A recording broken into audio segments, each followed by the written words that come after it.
Al-Juwaidi yang menerangkan tentang tajwid. Tajwidi di dalam tajwid. Wal afdhu bil tajwid hatmun lazimun ma lam tujawwidil Qur'ana azimun. Wal afdhu adapun mengambil atau mengamalkan bitajwidi dengan ilmu tajwid hatmun yaitu wajib, lazimun yang pasti.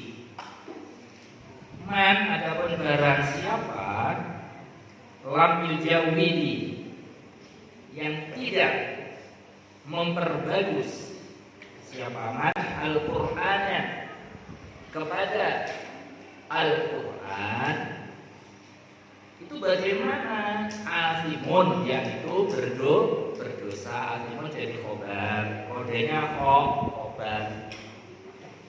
Li'annahu karena seluruhnya Al-Quran bihi dengan itu tajwid. Al-Quran itu ya harus dibaca dengan bihi tajwid dengan tajwid. Mana kodenya tajwid tadi? Ayo jangan lupa.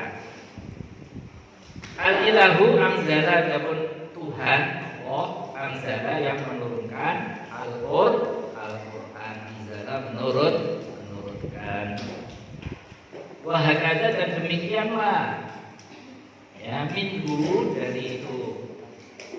Apa minhu dari itu? Ilah dari Allah lah ilaina sampai kepada kita, ilaina kepada kita, wasala sampai apa itu Al-Quran. Wa huwa aidan hilyatun tilawat wa zinatul ada'i wal qira'ah. Wa huwa dan ada bentuk tajwid aidan juga. Tajwid itu apa juga sih? Ternyata dia juga hilyatun tilawah, yaitu hiasannya bacaan. Wa zinatul ada'i dan perhiasan bagi orang yang ahli belajar, orang yang mengamalkan dengan ilmu tajwid itu. Wal qiraati dan orang yang ahli membaca Al-Qur'an. Wa huwa adapun ilmu tajwid itu i'qa'ul hurufi. Definisinya ilmu tajwid itu apa? I'qa'ul hurufi yaitu memberikan huruf-huruf. Huruf itu diberikan apa? Haqqoha, kepada hak-haknya huruf. Min sifatin, di antara haknya huruf itu apa? Min sifatin, berupa sifat laha bagi huruf. Wa mustahaqqoha dan demikian juga hak-haknya huruf tadi. Jadi intinya apa? Bab ini kita akan membahas tentang tajwid. Nah, bagaimana sih hukumnya belajar ilmu tajwid? Belajar ilmu tajwid itu fardu. Fardu ain apa kifayah? Ain apa kifayah? Apa bedanya fardu ain dan fardu kifayah? Kalau fardu ain kewajiban ya, ain itu lebih spesifik ke individu ya, kalau nggak dikerjakan dosa. Kalau fardu kifayah ya kewajiban, cuma kewajibannya itu secara kolektif, secara kelompok kifayah. Jadi kalau sudah ada yang belajar di antara komunitas itu ya sudah, yang lain nggak punya kewajiban. Beda dengan fardu ain, masing-masing punya kewajiban. Contoh dalam komunitas pondok ini saja. Sak pondok itu enek sing belajar ilmu tajwid. Dosa kabeh. Tapi sudah ada yang belajar satu aja, misalkan Rafa belajar. Yang lain sebetulnya nggak dosa. Tapi karena ini di pondok pesantren punya aturan. Aturannya apa? Salah satunya mewajibkan ain. Setiap individu wajib menguasai apa? Ilmu tajwid. Nah, kalau kalian sudah belajar ilmu tajwid, menerapkan dalam kalian membaca Al-Quran itu hatmun lazimun, itu sebuah kewajiban. Kalau sudah kewajiban itu ya individu kalian yang mengerti tajwid, yang sudah belajar tajwid, bagi kamu itu sebuah kewajiban. Kita semuanya belajar ilmu tajwid, makanya mempraktekkan ilmu tajwid itu wajib untuk diri kalian, untuk diri kita masing-masing. Ya, sudah belajar enggak praktek, kenapa? Katanya fardu kifayah. Enggak, kalau kamu sudah ngerti, sudah belajar, ya wajib ain buat kalian. Ya, tapi secara kolektif misalkan satu kampung saja lah, kalau pondok ya nggak mungkin. Pondok ya wajib semua. Individu setiap santri wajib menguasai. Saya dalam satu kampung di Jeruk ini, sak Jeruk kok enak sih belajar ilmu tajwid iso kabeh. Bola waktu kifayah. Tapi kalau sudah ada yang mengerjakan satu saja penduduk itu, maka gugurlah kewajibannya. Nah, ini pengecualian untuk kita yang di pondok, saya ulangi lagi, semuanya wajib belajar ilmu tajwid.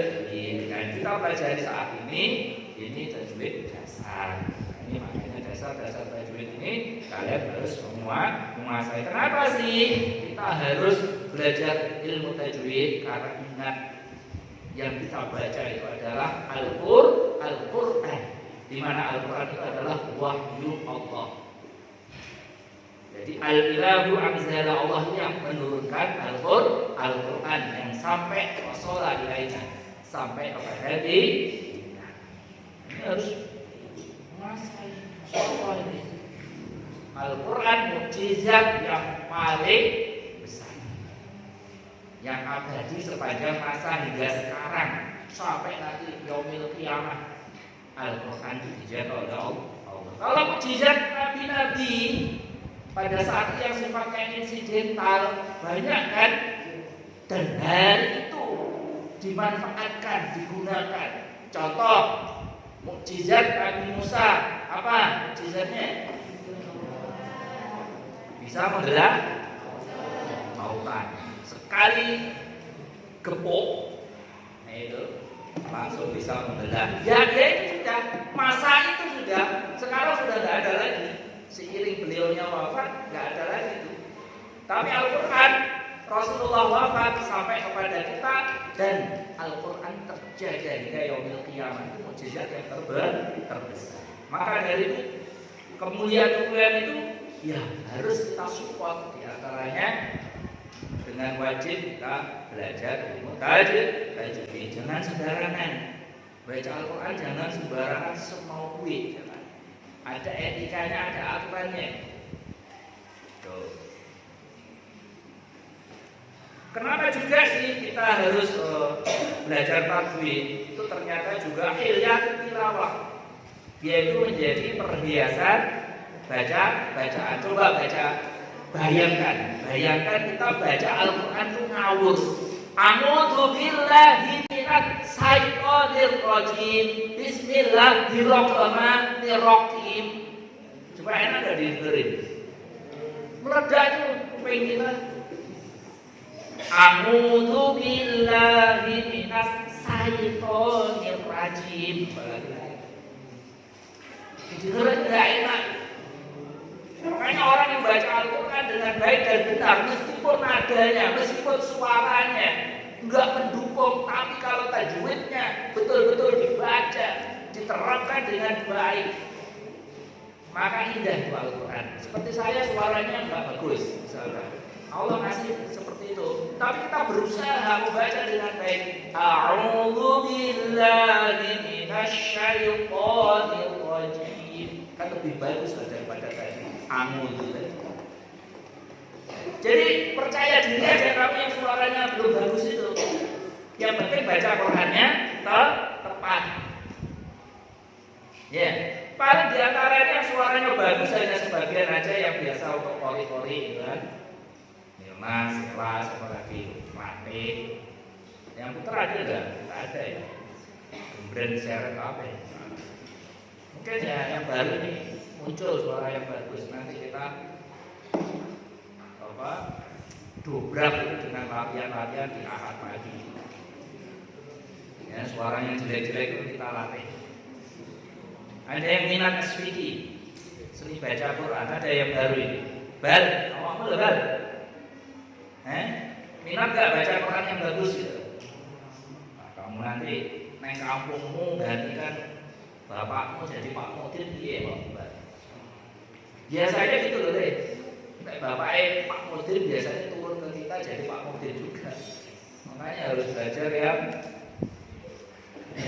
tekun yang ujung mikir mulai udah gak zamannya mikir pulang tuh.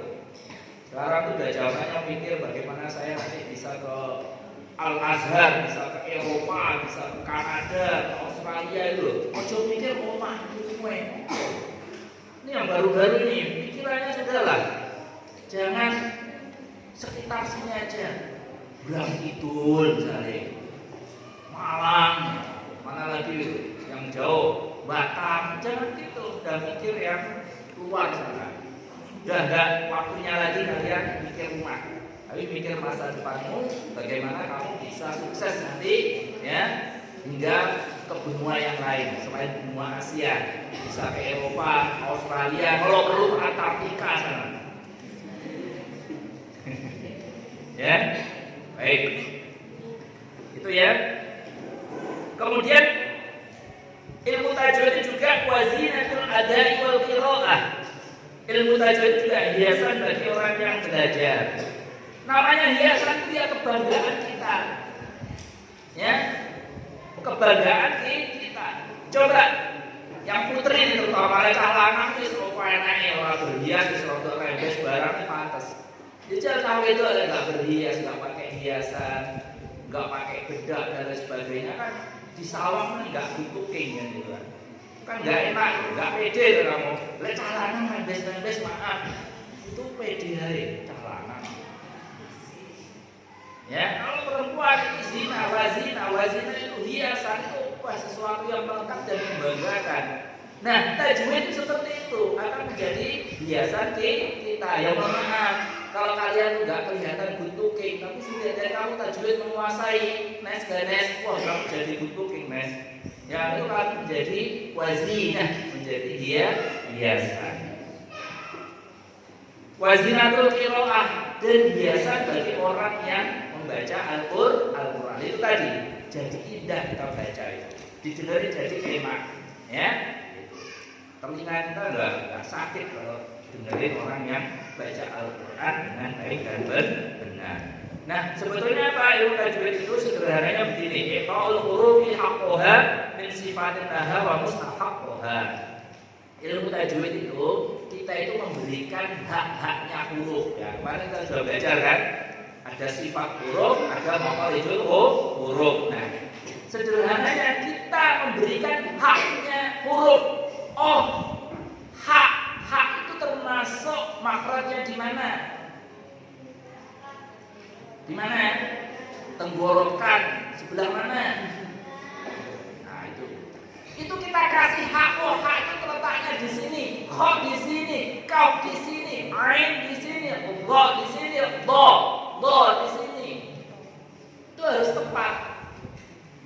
Oh, sifatnya dot itu harus apa? Isti'la, harus mengangkat pangkal lidah ke atas, nyentuh langit-langit. Nah itu sifatnya. Nah seperti inilah definisi sederhananya dari ilmu tajwid. Oh, ain, bacanya ain bukan ngain. Ja bukan ja. Do bukan do, bukan do kan. Tapi do. So bukan so. Misalkan seperti itu. Ba bukan ba. Itu tajwid yang memberikan haknya huruf sesuai dengan sifat, makhraj dan mustahaqah. Seperti itu ya.